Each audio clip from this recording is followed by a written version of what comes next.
என் அன்பு குழந்தையே, இப்போது இதை நீ கேட்டுக்கொண்டிருக்கும் நீ இப்போது இவர்களுக்கு நன்றி கூற வேண்டும். நீ எவருக்கு நன்றி கூற மறந்தாலும், எவருக்கு நன்றி கூற விடுபட்டாலும் இவர்களுக்கு கட்டாயம் நீ நன்றி கூற வேண்டும். உனக்கு எல்லாமும் தந்து இதுவரை உன்னை பாதுகாப்பாக வைத்திருக்கும் அந்த இறைவனுக்கு நீ நன்றி கூறாவிட்டாலும் இவர்களுக்கு நீ நன்றி கூற மறவாதே.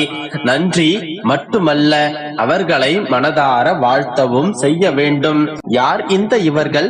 யாருக்கு நான் நன்றி கூற வேண்டும் என்று, யாரை நான் வாழ்த்த வேண்டும் என்று நீ கேட்டால், யாரையெல்லாம் நீ எதிரியாக, துரோகியாக, ஏமாற்றுக்காரர்களாக, நம்பிக்கை துரோகிகளாக, உனக்கு ஏதாவது ஒரு விதத்தில் எதிர்ப்பாக நீ நினைக்கிறாயோ அவர்கள் எல்லோருக்கும் தான் நீ நன்றி கூற வேண்டும்.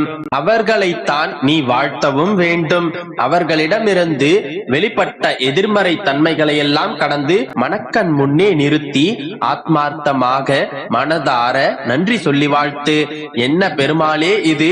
என் வாழ்க்கையில் நடந்த இத்தனை பிரச்சனைகளுக்கும் முன்னோடி காரணங்கள் இவர்கள் தானே. இவர்களுக்கு நான் ஏன் நன்றி கூற வேண்டும்? இவர்களை எதற்காக நான் வாழ்த்த வேண்டும் என்றுதானே கேட்கிறாய்? இதை நீ முழுமையாக கேள், எல்லாம் புரியும். உன் வாழ்க்கையில் நடக்கும் அத்தனைக்கும் இவர்கள் தான் காரணம். ஆனால் இவர்கள் செய்த எதிர்மறை காரியங்கள் எல்லாம் உன் வாழ்க்கையில் நேர்மறையாக பிரதிபலித்துள்ளது. அதைத்தான் இன்று உனக்கு நான் விளக்கமாக கூறுகின்றேன். பொறுமையாகவும் முழுமையாகவும் கேள். பிறகு நீயே எனக்கு நன்றி சொல்லி மகிழ்வாய். தங்கமே, நான் மேற்சொன்ன இவர்கள் தான் உன் வாழ்க்கையில் வேறு எவரும் கற்றுக் கொடுக்க முடியாததை நீ சிறப்பாக புரிந்து கொள்ளும்படியும் நீ செயல் புரியும்படியும் அழகாக சொல்லிக் கொடுத்தவர்கள். அவர்கள் தான். இவ்வளவுதான் நீ என்று உன்னை நீ நினைத்து முடங்கிக் கொண்டிருந்த சமயத்தில் உன்னை அதை கடந்து அறிவும் திறமையும் உனக்குள்ளே இருக்கின்றது என்று உனக்கே காட்டி எதையும் செய்ய யோசித்துக் கொண்டிருந்த உன்னை துணிவாக துரிதமாக செய்ய வைத்தவர்கள் இவர்கள்தான். நீ இப்படித்தான் என்று எதையும் கணித்து உன்னை நீயே ஏமாற்றிக் கொண்டிருந்த சமயத்தில் உன்னிடம் உனக்கே தெரியாத ஒன்றை, உண்மையை வெளிப்படுத்தியவர்கள் இவர்கள். எதை செய்யலாம் என்று கற்றுக் கொடுத்ததை விட எதை எப்படி செய்யக்கூடாது என்று கற்றுக் கொடுத்தவர்கள் தான் அவர்கள். உன்னுள் இத்தனை நம்பிக்கையும் தைரியமும் போராட்ட குணங்கள் உள்ளது என்பதை உனக்கே புரிய வைத்தவர்கள் அவர்கள். சிறு பிள்ளையாக எல்லாவற்றையும் நம்பிக்கொண்டிருந்த உன்னை இன்று எத்தனை தெளிவாக மாற்றி இருக்கிறார்கள். யார் எப்படி எந்த குணம் என்று நீயே கண்டறியும் அறிவை உனக்குள் ஏற்படுத்தி கொடுத்திருக்கிறார்கள்.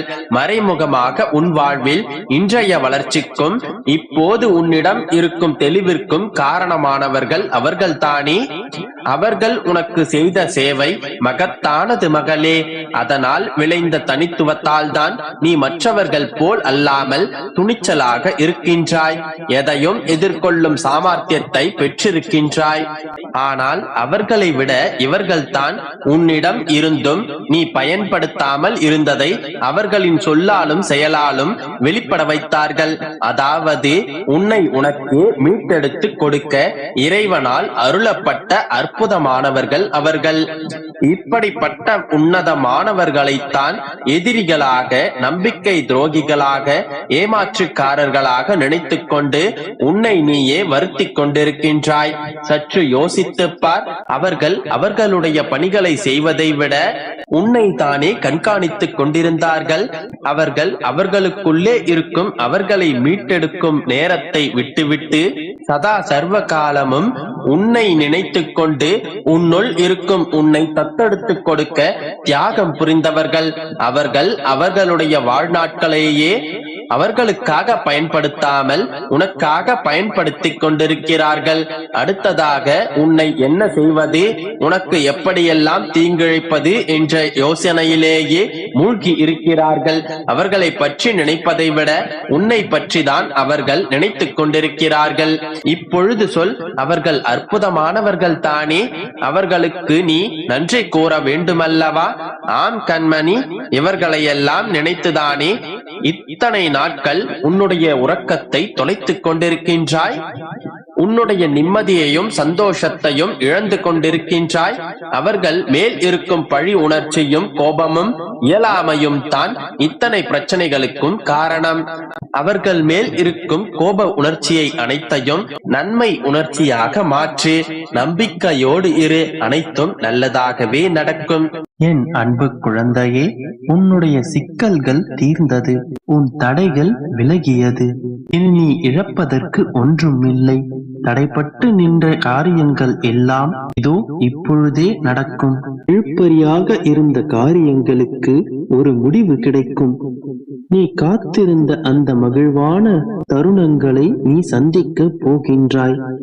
இந்த வார்த்தை பலிக்குமா?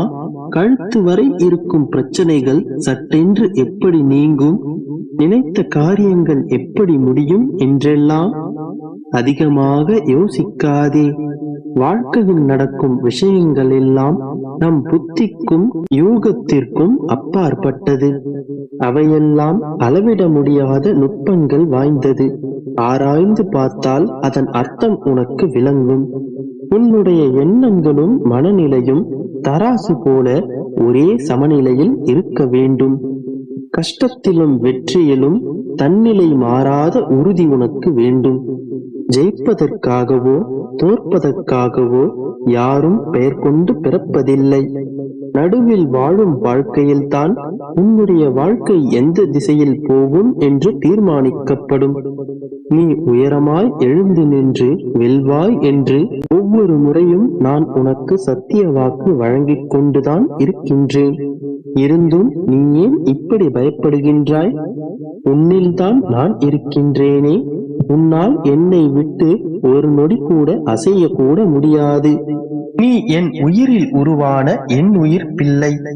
உனக்கும் எனக்கும் எவ்வித பிரிவும் இல்லை. இந்த வார்த்தைக்கு கூட இங்கே இடமில்லை. என்றும் நம் பந்தம் தொடர்ந்து கொண்டேதான் இருக்கும். வாழ்க்கையில் பள்ளம் மேடு பாரம் இருப்பது சகஜம்தான். ஆனால் நீயோ மனதில் பாரத்தை வைத்துக் கொண்டு என்ன வரம் கேட்பது என்று தெரியாமல் கலங்கிக் கொண்டிருக்கின்றாய். இப்படி மரத்து போன நிலையில் இருக்கவா உன்னை உன்னிடமே விட்டு உறுதியாக வடிவமைத்துக் கொண்டிருக்கின்றேன். உன்னிடம் இருக்கும் நேர்மையையும் உண்மையையும் பண்பு மாறாத குணத்தையும் கண்டுதானே உன்னை நான் என் வசம் இழுத்துக் கொண்டேன்.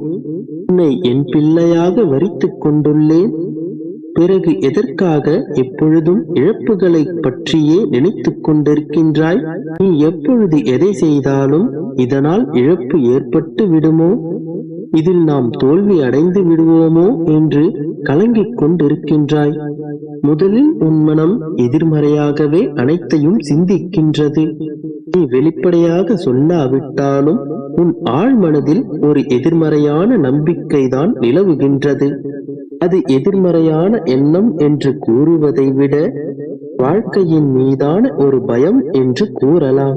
ஏனென்றால் உன்னுடைய வாழ்க்கையில் அத்தனை சுலபமாக எவ்வித வெற்றியையும் நீ பெற்றதில்லை. நீ கண்டதெல்லாம் இழப்புகளும் தோல்விகளும்.